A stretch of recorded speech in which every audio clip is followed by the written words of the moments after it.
धनबाद समाहरणालय के मुख्य सभागार में आज शपथ ग्रहण समारोह का आयोजन किया गया, जिसमें नवनिर्वाचित जनप्रतिनिधियों ने अपने पद और कर्तव्यों की शपथ ली। कार्यक्रम का माहौल उत्साह और गरिमा से भरा हुआ था।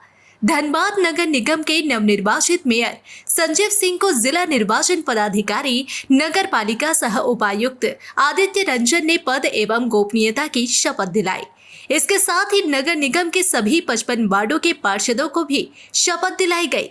सभी जनप्रतिनिधियों ने शहर के विकास, स्वच्छता और नागरिक सुविधाओं को बेहतर बनाने का संकल्प लिया। जो दिया है उसको निर्वाह करने का समय आ गया है, अब उस पर काम किया जाएगा और जो जिम्मेवारी मिली है शहर को व्यवस्थित करने के लिए उस पर काम किया। सर, कल ही एक लाइन सड़क में गड्ढा भी हो गया था, बहुत बात चल रहा था, ऐसे में जानकारी हम लोगों को मिली है इसके बारे में, लेकिन आज चूंकि शपथ ग्रहण समारोह था, आज तो महापौर के दायित्व पे हम लोग आए हैं और जैसे ही ऑफिस का कार्यभार संभाला जाएगा उस पर हम लोग पूर्व डिप्टी मेयर का चुनाव भी होना है, तो क्या कुछ कहेंगे?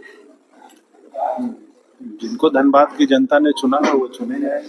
सर, सीएम हेमंत सोरेन से भी आपकी मुलाकात हुई, कुछ धनबाद को लेकर चर्चाएं? जी, हम कल परसों उनसे मुलाकात हमारी हुई थी कार्यालय में। श्री हेमंत सोरेन जी से मुलाकात हुई थी कि चूंकि हमारे राज्य के मुखिया हैं और धनबाद नगर निगम क्षेत्र में उनकी भूमिका एक अहम है, चूंकि राज्य के विकास में उनका एक अहम प्रमुख भूमिका होती है, तो वो इसी सिलसिले में उनसे मुलाकात हुई और उनसे हमने ये कहा है कि धनबाद नगर निगम क्षेत्र में जो विकास संबंधित जो भी मुद्दे हैं उनमें उनका सहयोग चाहिए और उन्होंने मुझे इस बात के लिए आश्वस्त किया है कि हमारा सहयोग है। सर, शहरी क्षेत्र में पढ़ाई की एक समस्या है, लोग बाहर जाते हैं जॉब करने के लिए, ऐसे में अब आप आए हैं तो उनके लिए क्या कुछ कहेंगे? सर, मेरा यही है कि राज्य सरकार से मिलकर इस सारी समस्याओं के समाधान के लिए प्रयास किया जाएगा और हम लोग उस पर काम करेंगे। सर, गर्मी का दिन है, सबसे पहले स्टार्ट हो गया, जो जलापूर्ति योजनाएं चल रही हैं, जो पानी की समस्या है, गर्मी को लेकर, सबसे पहले नेता उनको देंगे।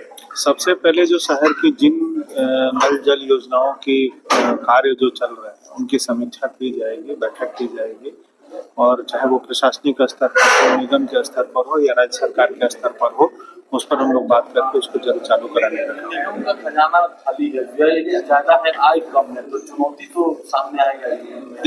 देखिए, कभी कभी स्थिति ऐसी होती है कि देश, आप देखे होंगे अभी नहीं, जब शुरू में जब देश हमारा बहुत अभी विकसित नहीं हुआ था, उस समय जब बॉर्डर पे लड़ाइयाँ होती थी तो हमारे सैनिकों के पास इक्विपमेंट्स कम होता था और लड़ाई लड़ते थे, तो वो अपनी हिम्मत से लड़ाई लड़ते थे, इक्विपमेंट से नहीं।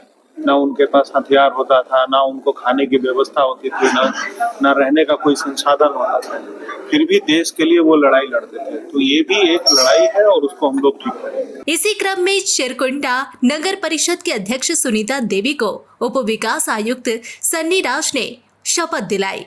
उन्होंने अपने क्षेत्र के समग्र विकास और जनहित में कार्य करने की प्रतिबद्धता जताई। इस अवसर पर कई प्रशासनिक अधिकारी, जनप्रतिनिधि और गणमान्य लोग मौजूद रहे। समारोह को लोकतंत्र के सशक्तिकरण और स्थानीय विकास की दिशा में एक महत्वपूर्ण कदम माना जा रहा है, जिससे आम जनता की उम्मीदें जुड़ी हुई है।